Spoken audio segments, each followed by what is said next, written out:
an RAO view, and the other one is LAO view.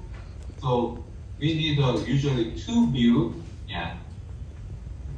to match the pre-procedure CT scan, as you can see here, match the contour of the aorta ascending and descending, and the two view, LAO and RAO. Then as you can see here,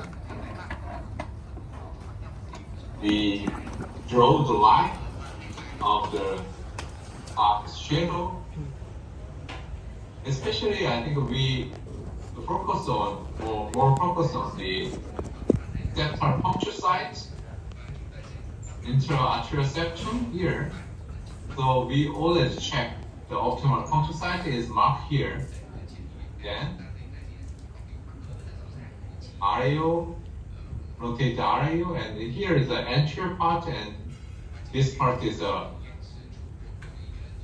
posterior. So we check the point and with the SRHs and proctoral needle. Then this procedure under guidance of the trans intracardiac echocardiography. Here is a pressure gradient, as you can see here.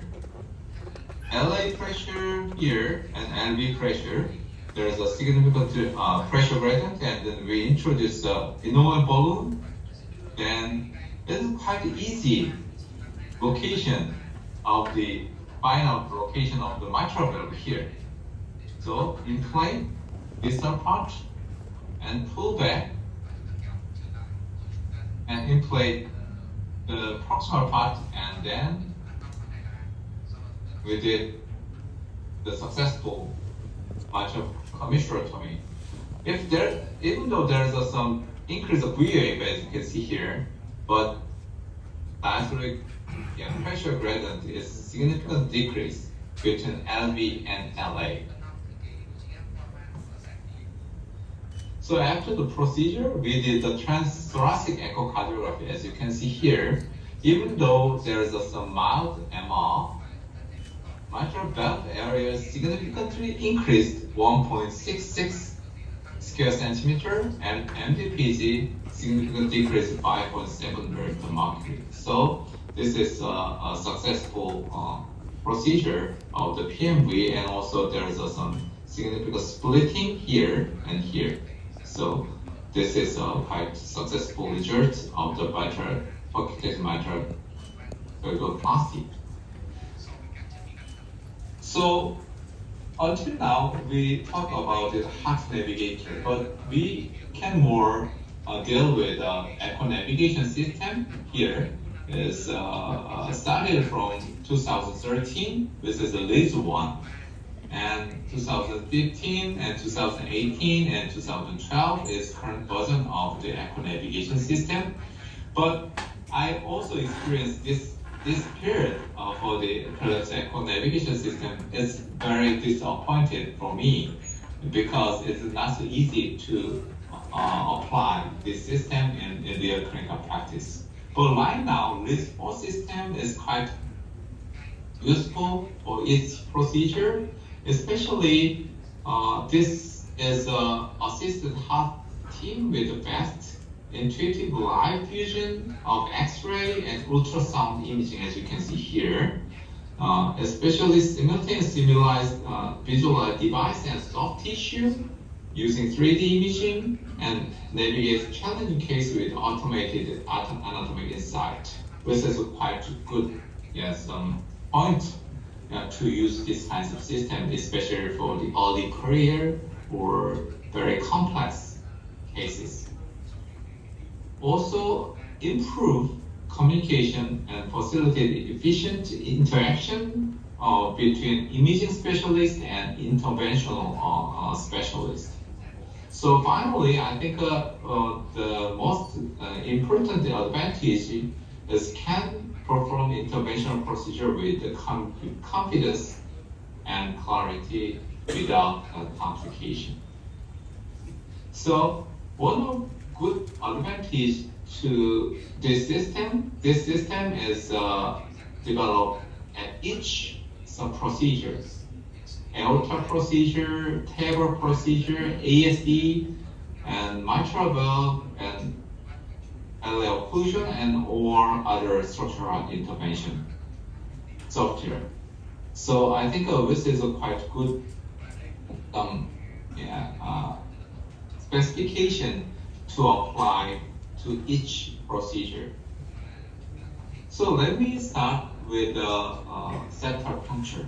So I think the transseptal puncture is not easy for the early interventionists or recently. I think most of Korean interventionists has a little experience for the septal puncture because there is already a case of the PMV or other some case. But right now, I think we have to do lots of some structural interventions such as need septal puncture, such as appendage closure and tear procedure or other private leakage closure.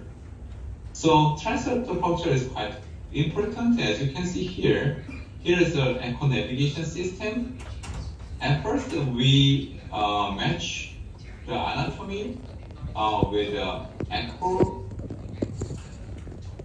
echocardiographic image and fluoroscopy. Then we mark the position, optimal position, and we mark here. There is some round mark. Then it's automatically you can see in the fluoroscopy. So here is the optimal position for the septal puncture. This case is appendage closure, so usually recommended position is inferior posterior part. So as you can see here, there's a two view. One is a short axis and one is a bicular view. Then short axis view, the short axis view is the opposite part of the aorta is a posterior direction, and the other one is a right side view. Is a right side is a superior and left side inferior. So it's inferior posterior targeting is very important for the smooth procedure. So I think that this is quite useful to use echo navigation system to perform the appendage closure successfully in this case. The other case is the tear procedure, mitral valve repair procedure with the mitral clip. As you can see here, mitral clip is also very important to do the optimal septal puncture. Yesterday, we did two cases of mitral tear procedure with the mitral clip. First case is very difficult to the septal puncture to the optimal site of the intra-arterial septum. In this case, it's already matched in the transponder echocardiography image and fluoroscopy, and optimal puncture site is one of the important point is the first three we targeted to the posterior direction, posterior part of the appendage, intra-arterial septum here, and the other is important point is height from the mitral valve to the septal puncture. Usually recommended septal height is 4.5 and 5.0 centimeter. So at first we targeted here in the transesophageal echocardiography imaging, then automatically shows the fluoroscopy image. As you can see here. Here's a marker as the optimal site for the puncture. Then we try to negotiate with the SL schist and broken bone needle, as you can see here. So we try to find out optimal site, and then if it's we did the tenting. Then finally, we check the height here.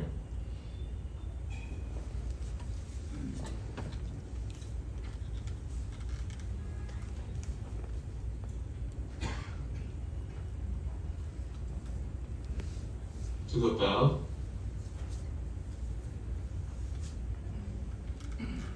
Around 5, yeah. So it's quite optimal, yeah, site for the puncture for the tear procedure. So we did a puncture here, and then we did a successful mitral clip procedure for this case. So let me share some case to apply echo navigation system with some specific procedure. First case is a left atrial appendage occlusion case. 88 years female. She is quite old, but she complained of the recurrent gastrointestinal bleeding on anticoagulation. So she has been suffered from persistent atrial fibrillation and also as well as a stable angina. But so she has been taking medication with edoxaban 30 milligram per day. Well, this is a quite not usual dose, reduced dose. Even she took a reduced dose of NÅ1. She has had some event of the GI bleeding. So we checked the X-ray. X-ray shows the cardiomegaly, and ECG shows atrial fibrillation. And transthoracic echocardiography shows no regional wall motion abnormality, but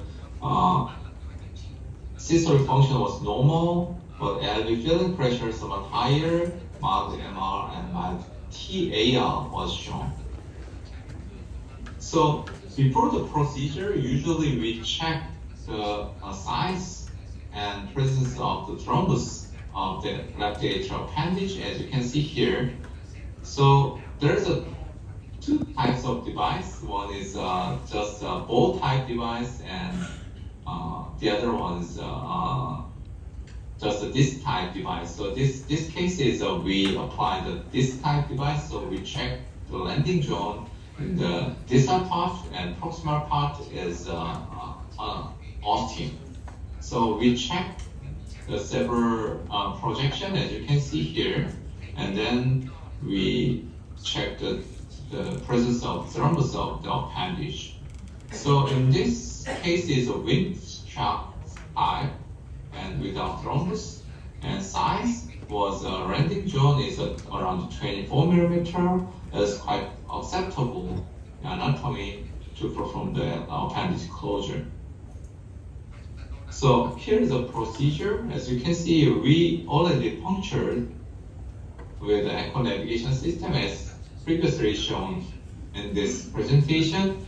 Then here is a 3D imaging, and the TE is on the fluoroscopy, as you can see here. So in this case, at first we also check the size in the angiography. Angiography projection is usually recommended RAO-cranial and RAO-caudal. RAO-cranial view is correspond to the 45 degree of the TE imaging, and RAO-caudal view is the same image to the 135 degree TE. So in this image, and we did a measure, the landing zone is around 21 and 24. It's quite similar measurement to the TEE. So, but we did again size measurement during the procedure, because as you know, there is some size discrepancy due to some volume status of the patient during the procedure. So again, we check the landing zone is around 24 millimeter, and MPR is 22 millimeter. So it's quite similar, situation. So we choose a 28 and 34 millimeter Lamborghini device. As you can see here, is developed by YYLM, Chinese company, LifeTech device. So there's a umbrella as a distal part, and proximal is curved So there's a two marker here in the echo navigation system. It's optim. It's quite matched in the fluoroscopy, as you can see here. So we deploy the device, then we check the cost criteria, then it's matched. So we release the device. Here's the final result. And then we did the contrast injection, but there's no leakage. It's quite complete closure of the appendage here.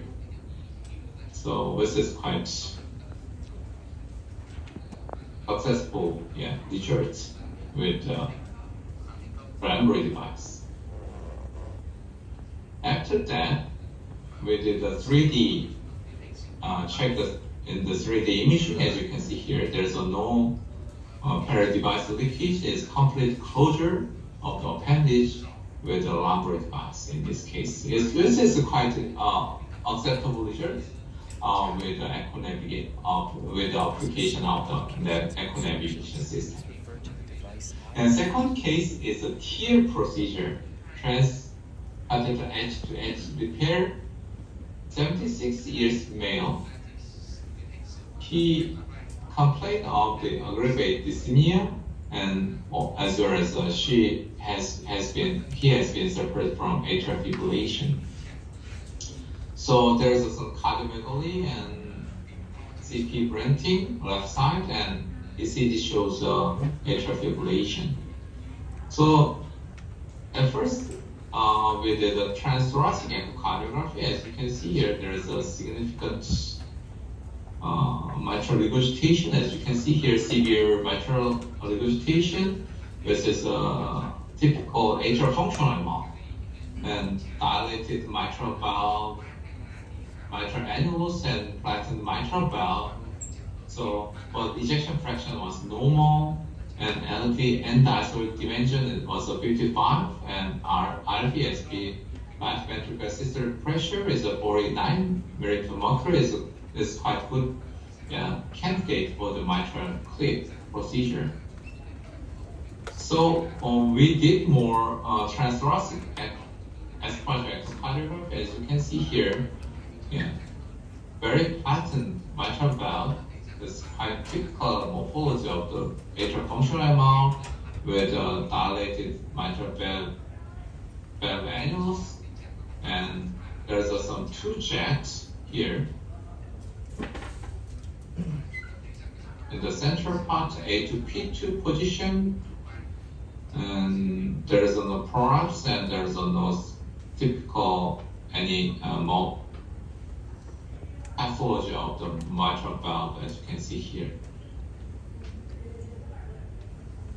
So this case is severe secondary MR, atrial functional MR, PML length is normal, primary tomography is quite good candidate, and mitral valve area 5.3 square centimeter. Is more than 4.0 is quite acceptable some criteria for the mitral clip. So here is a case. So one of useful application of the echo navigation system, as you can see here, we can mark at the optimal site to grasp the mitral clip here. So here's a point marker, and then we can see in the fluoroscopy, as you can see here. So one of the important thing is trajectory. Trajectory is pass through this point. It's not too much to the lateral and not too much to the medial. So at first I think this is quite good indicator to the optimal site of the grasping area of the mitral valve. So, and then we open the mitral clip arm and check the trajectory, perpendicularity, which means there is two leaflet, one is anterior and posterior. Then this mitral clip arm is located the perpendicular position to the mitral valve coaptation line. So as you can see here, clearly here, and somewhat little, this mitral clip is somewhat lateral to the marker. So we just adjust the position slightly, as you can see here.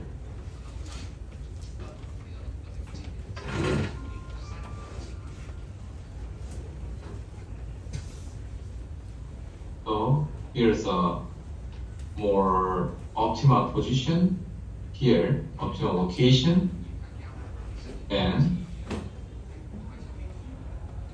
introduce the device into the mitral valve,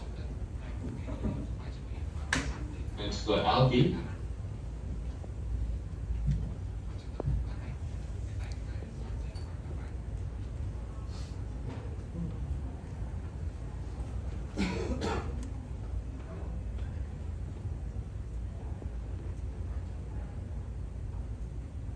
Then open the arm and try to mitral clip on the anterior and posterior clip.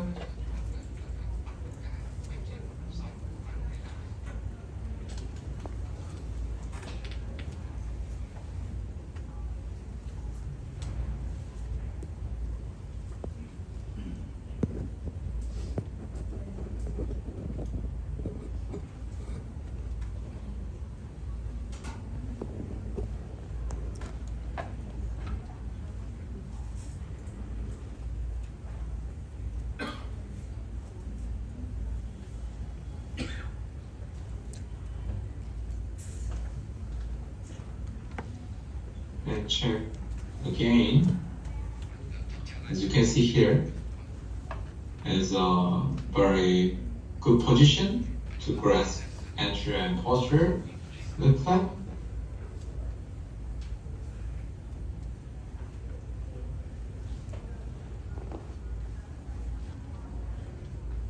Then down the gripper.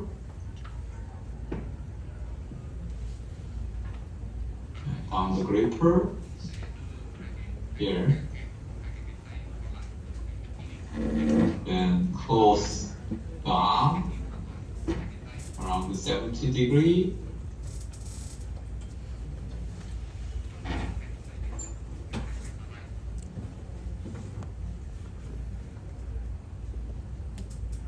Then close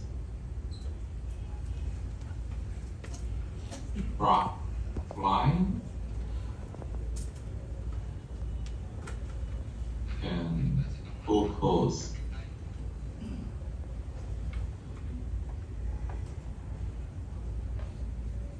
So significantly decrease the mitral regurgitation, as you can see here in the line.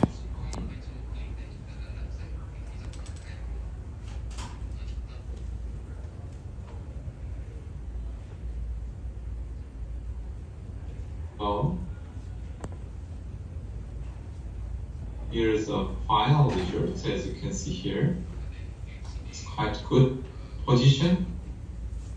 It's almost corresponded to the match to the marker, and mitral regurgitation is completely gone here. So after the procedure, as you can see here, there is some significant MR, and after one clip with XCW, the MR decreased to the trivial, as you can see here. That's quite good results. So final case is more familiar with other people, multiple ASD. So 57 years female, she has been suffered from dyspnea recession for 5 months, and she has hypertension, diabetes, and dyslipidemia. So here is a Chest X-ray shows cardiomegaly and ECG shows normal sinusoidum. But in this case, there's two jets. One is anterior superior part, and the other one is posterior inferior part. Here is another jet here, posterior part. So how can we deal with this case? So we check in the 3D, there is a two marker. One is here, superior anterior, and the other is just posterior inferior part.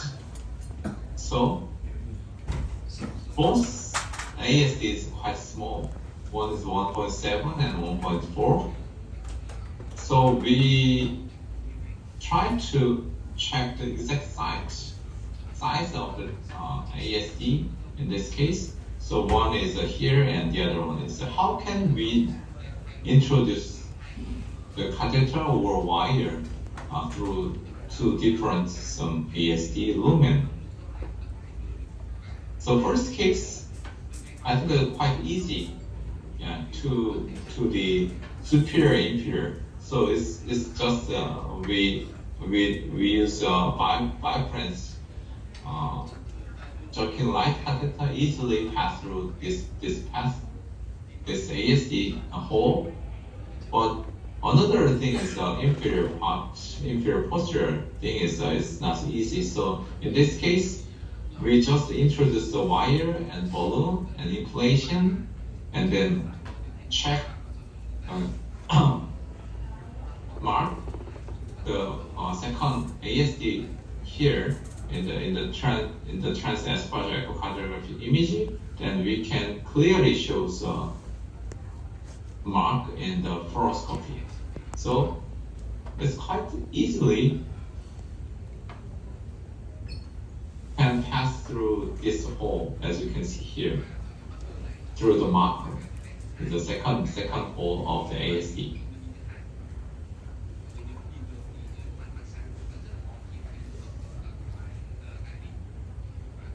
But I think it's if we have some enough experience and also gather some knowledge of the anatomy, I think it's not so difficult. But in this case, especially early career, then it's quite useful to check the exact size of the second ASD and decrease the procedure time.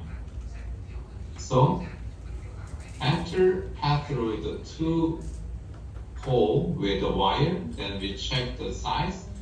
First one, the broad size is around 13 millimeter, and inferior posterior part is 4 millimeter. So it's quite apart from the first hole. So it's not so easy to. It is impossible to close with one device. So at first we try to close larger one with a 15 millimeter bigular Prax 2 device or occulted device, as you can see here. But it's complete closure, and the larger one, superior anterior part, as you can see here. But posterior part is some remaining. So we discussed with the EDC specialist how can deal with this small hole, but this case is just indication for the AS closure is just for the right side enlargement, not a stroke. So we just close the anterior and superior part of the ASD with one device, as you can see here. So in summary, heart navigation and echo navigation can be useful for the planning and guided procedures such as septal puncture and locating target structures. It can be a procedure like a TAVR, not shown in this presentation, LAO and mitral valve intervention, such as a TEER procedure and multiple ASD cases. It is particularly used for the early career interventions and those dealing with the complex anatomy aiding their understanding of the procedure. Thank you for your attention.